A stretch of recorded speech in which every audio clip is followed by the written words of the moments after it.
Дастарханда әдемі көрінетін болғаннан кейін алдын үнемі Құдай тамақ бір нәрсе жиын жасаған кезде осы рулетті заказ беріп алдыратынмын. Қойдың немесе сиырдың төс етінен жасалынатын рулет өте дәмді болып шығады. Соны өзім жасап көрейін дедім да, міне жасап көріп сіздермен рецептін бөлісіп тұрмын. Өте дәмді және де ажырамайтын әдемі рулет болып шықты, қыздар. Ең алдымен қойдың немесе сиырдың төс етін алып кішкене жайып, негізі свежий кезінде жасайсыздар. Осылай балта бір нәрсемен ұрып шықсаңыздар болады. Негізі ұрмасаңыздар да піседі, онда тұрған ештеңе жоқ. Өзіңізге ұнайтын приправаларды, тұзын, бұрышын саласыздар. Негізі көбісі зіра да салып жатады.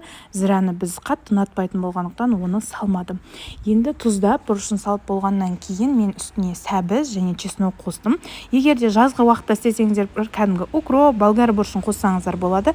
Бірақ ескерте кетейін, укроп, болгар бұрышын қосқаннан кейін бұны холодильникте немесе морозильникте көп сақтауға болмайды. Ал егер де пісіріп сразу жейтін болсаңыздар, онда укроп немесе болгар бұрышын қоса берсеңіздер болады. Мен морозильникқа салып қойдым. Қонақ келген кезде асып жіберіп, ассортиге салып немесе ет ауқатқа салып жасағанға өте керемет. Қыздар, бұның ешқандай да бір құпиясы жоқ. Бар ептілігі, бар құпиясы деп айтайын, осы оралғанда.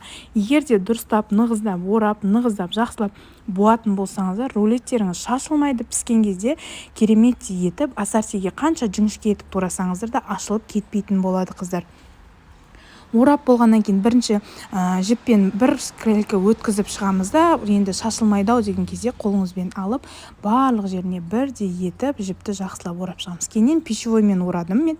Өзіңізге сенімді боласыз, піскен кезде осы ашылып кетеді ау, сәбіздер сыртқа шығып кетеді ау демейсіз.